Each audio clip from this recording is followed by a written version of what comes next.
apapun realita yang muncul dalam kehidupan aku, itu sesuatu yang aku lihat sebagai satu sisi pelajaran yang ujung-ujungnya aku harus perbaiki diri aku di dalam.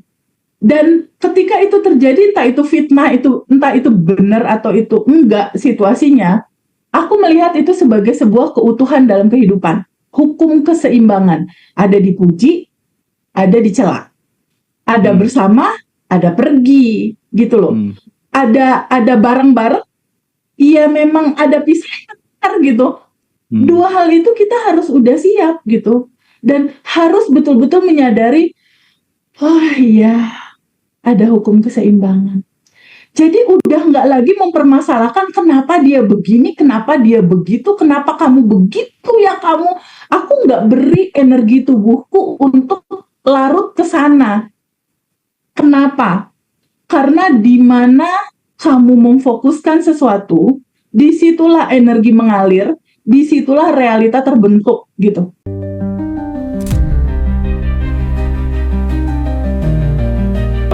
Enlightenment seorang Nabi Muhammad ini kaitannya ternyata sama kemanusiaan gitu.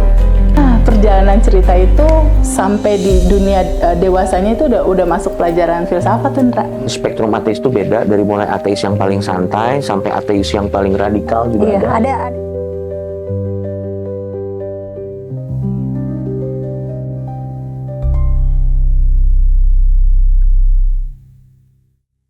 Juga punya beberapa hal mungkin yang selama ini mungkin belum pernah diutarakan, karena dalam hidup itu kan biasanya gini teh, ada banyak hal yang kita ini kan nggak bisa menyenangkan banyak orang gitu ya. Pada prinsipnya itu kita itu nggak pernah bisa menyenangkan semua orang gitu, sehingga pasti di dalam perjalanan ada saja orang-orang yang mungkin tidak sepemahaman, tidak sefrekuensi dengan kita gitu. Misalnya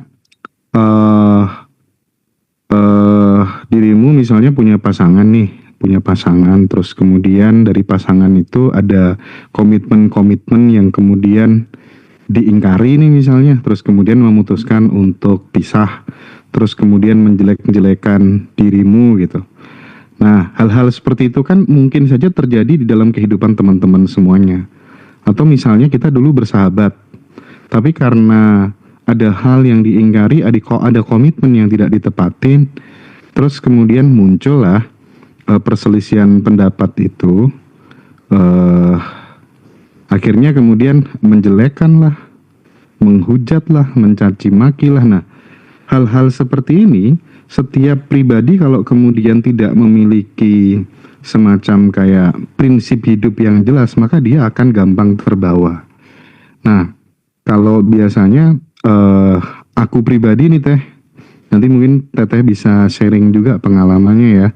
Kalau aku sendiri gitu, perjalanan hidup tuh mengajarkanku untuk senantiasa, ya udahlah ya, misalnya ada kayak gitu, misalnya aku punya dua sahabat, mereka pacaran, terus mungkin ada hal apa yang sekiranya nggak cocok, pisah, terus saling menjelekan, terus aku kena dampaknya sedikit gitu, misalnya hal-hal kayak gitu tuh aku nggak pernah masukin di dalam pikiran, apalagi di dalam hati gitu ya. Paling-paling aku taruh di bawah telapak kaki lah gitu, kira-kira gitu, yang model-model kayak gitu, sehingga aku selalu berkata sama diriku, biarkan aja lah ya, biarlah anjing menggonggong, kafilah berlalu gitu. Kita kafilahnya, mereka anjingnya. Itu tuh perasaan tuh menjadi lebih tenang gitu, sehingga kita tetap produktif gitu. Itu satu.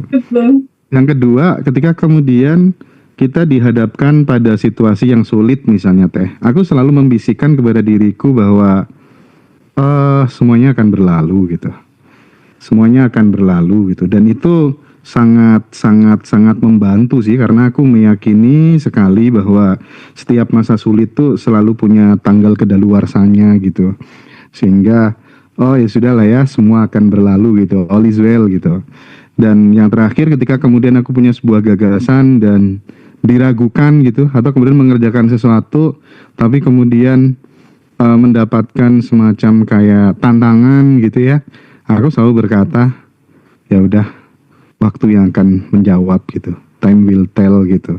Nah, tiga kalimat seperti itu tuh menurutku secara pribadi itu sangat berpengaruh positif gitu terhadap jalan hidupku gitu, sehingga aku nggak perlu ngurusin hal-hal yang sepele gitu. Nah sekarang dari perspektif dan perjalanan hidup Teteh mungkin ya, ini perlu untuk dielaborasi. Tujuannya apa? Tidak lain dan tidak bukan adalah supaya kemudian ini bisa mengedukasi, menginspirasi dan menggerakkan teman-teman untuk tetap tidak goyah dengan tujuan kita masing-masing gitu. Seperti itu, Teh. Silakan.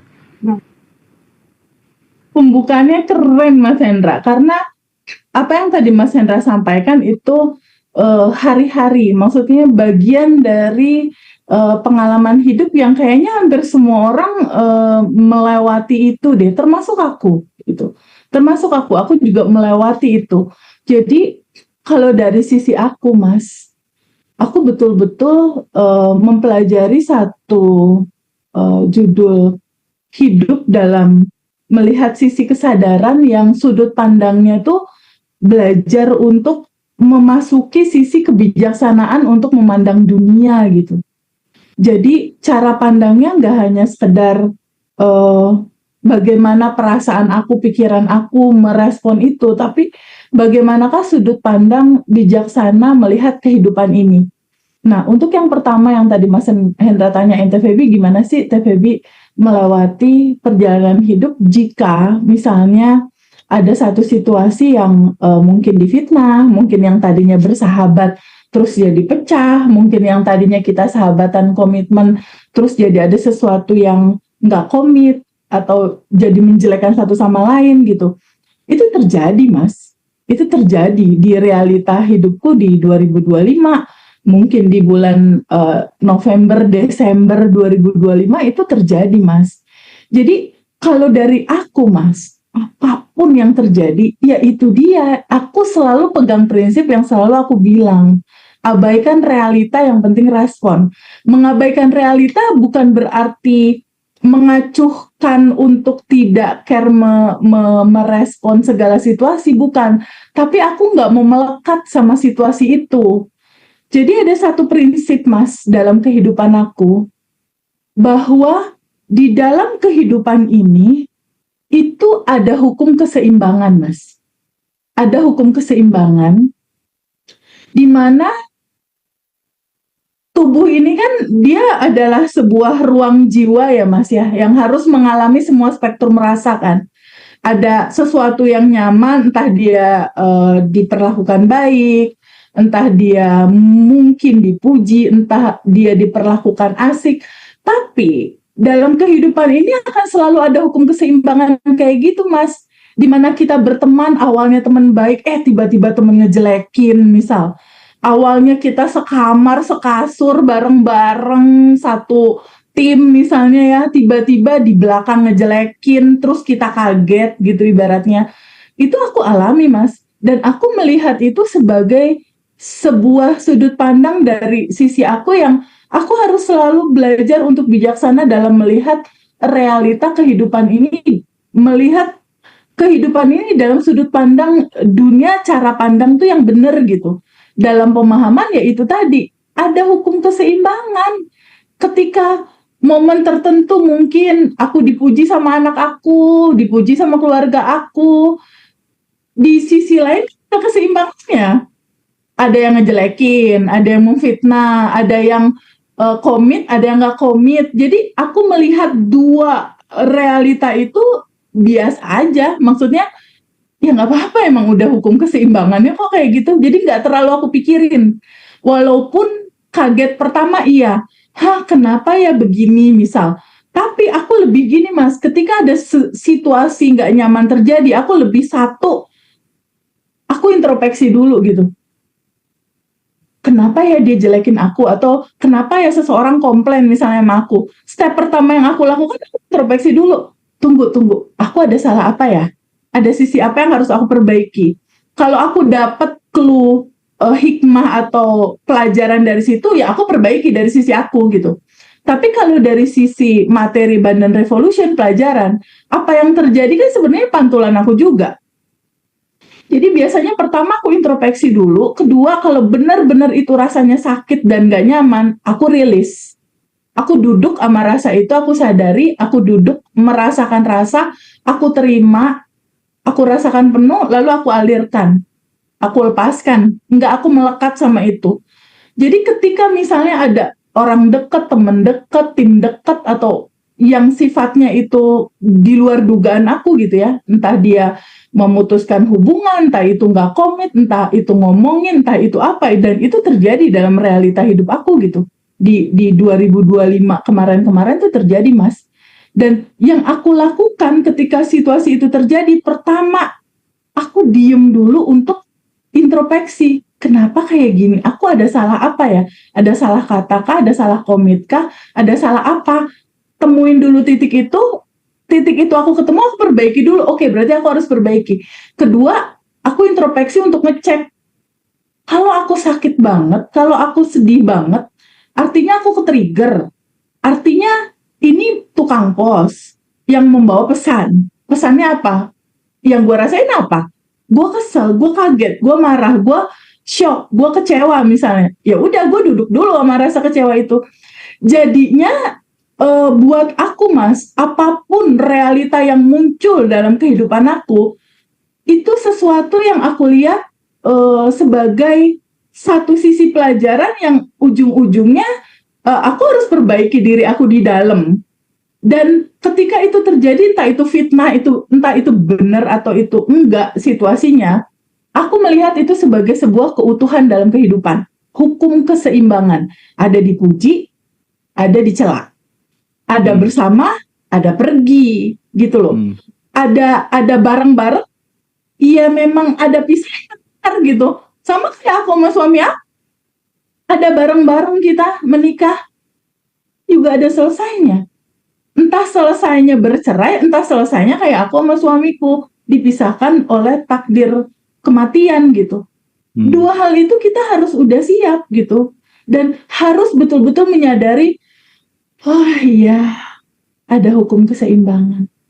Jadi udah nggak lagi mempermasalahkan kenapa dia begini, kenapa dia begitu, kenapa kamu begitu ya kamu.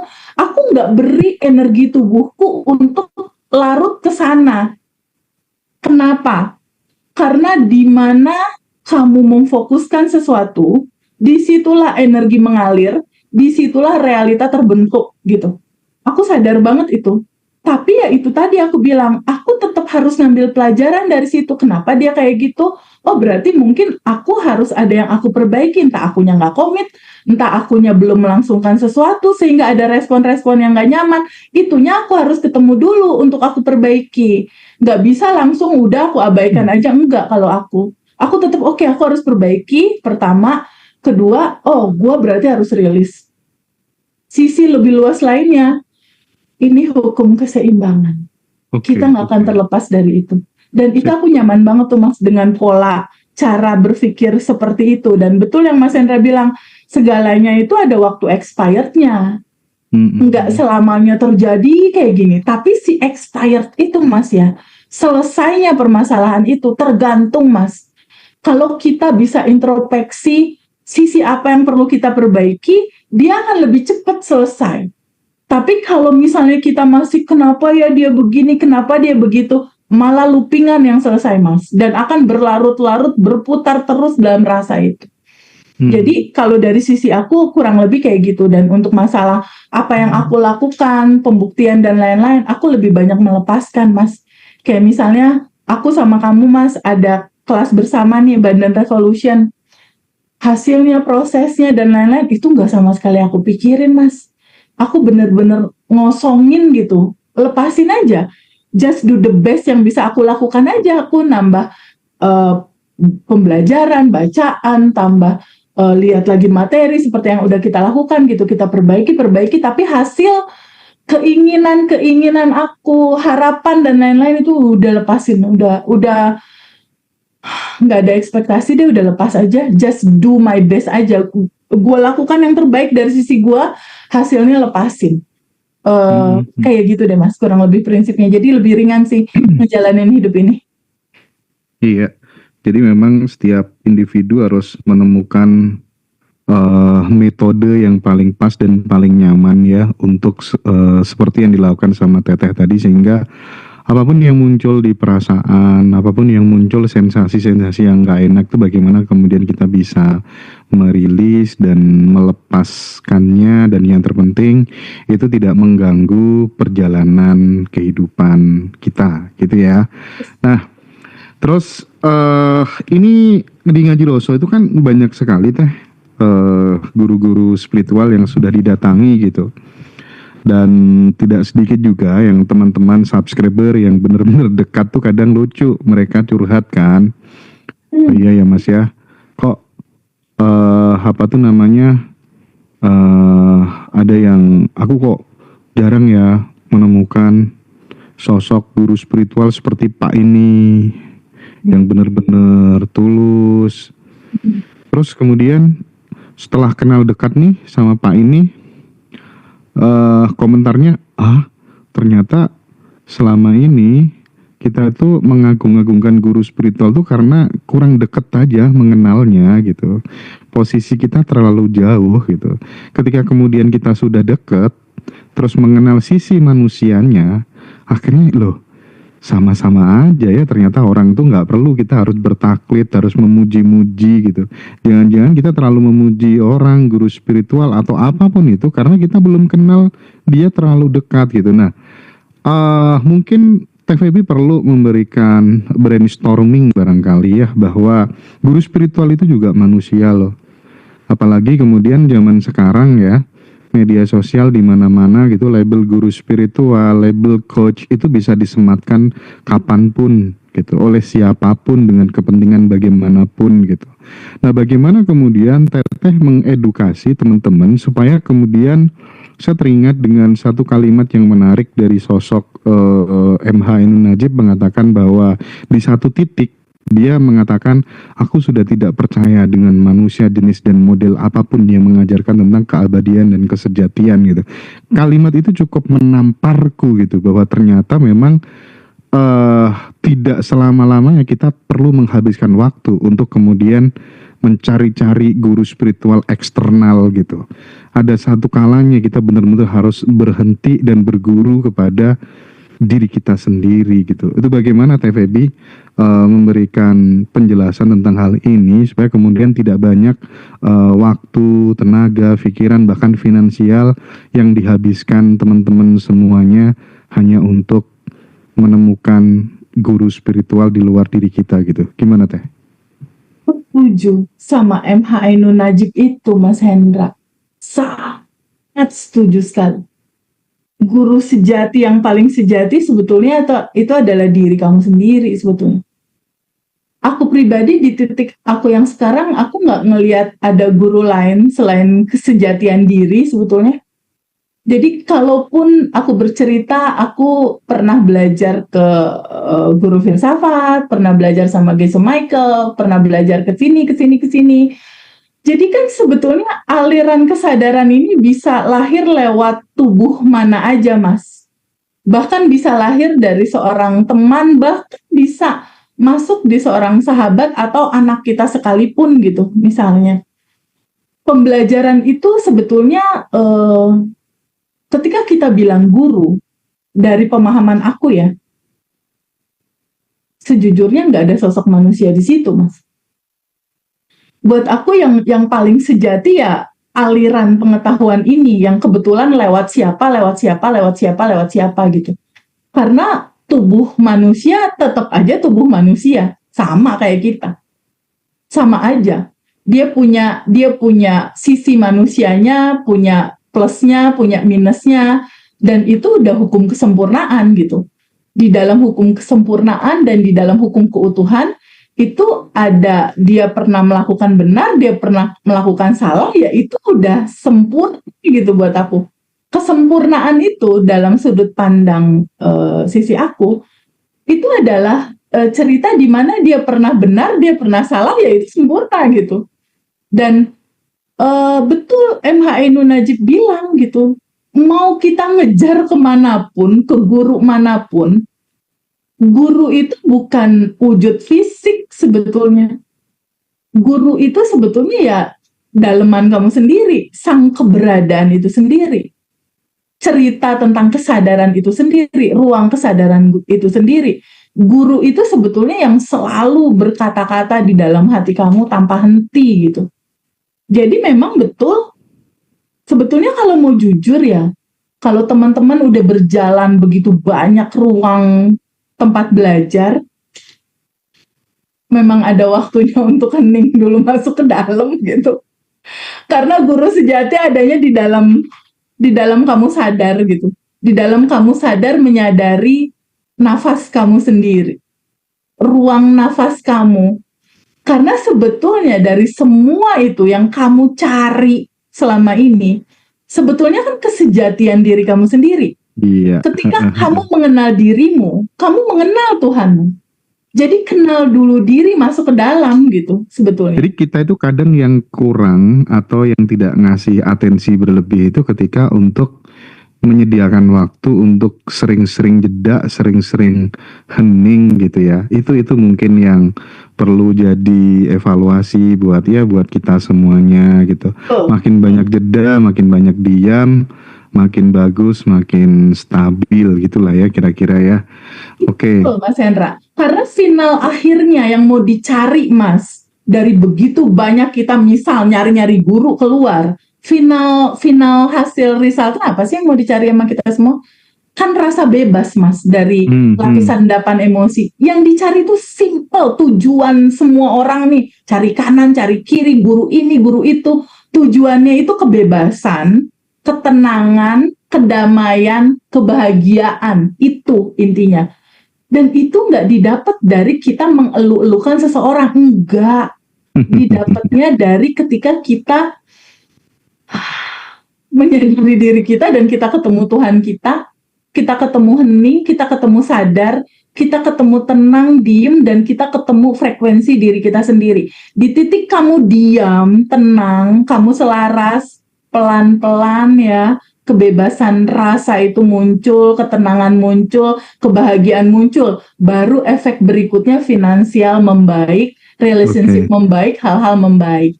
Dan aku terima kasih banyak ya buat Ngaji Roso. Januari mau ada retreat ya? Oh iya, kita ada retreat nanti. Ya, dan itu ruang untuk diem yang aku sangat sarankan sama semua teman-teman untuk bisa ikut. Oh iya Teh, itu khusus buat teman-teman Badan Revolution, nanti kita kasih spesial price ya Teh ya. Teh Feby nanti ikut jadi peserta. Nanti bulan Februarinya itu kita ada kelas batch offline ya. Mbak Fiona nanti tolong bisa bantu jadi panitia lah ya. Betul. Mas, ada yang spesial loh dari batch offline kali ini ya, batch 24. Kita mau kasih 3 buku ya Mas. Oh, buku goals, buku syukur, sama buku asumsi ya. Buku goals, buku syukur, buku asumsi. Jadi nanti teman-teman akan dapat 3 siapin buku. Ya. Tuh, 3 buku kayak gini. Terus materi offline juga, materi hard copy maksudnya. Iya. Itu nanti tanggal berapa ya Mbak ya? Itu tanggal 14 Februari Mas, pas Valentine Mas. Wow, pas Valentine. Kita nanti di Grand Orchard juga teman-teman, bulan Februari, kelas offline bersama dengan Teh Feby ya, di daerah Kemayoran.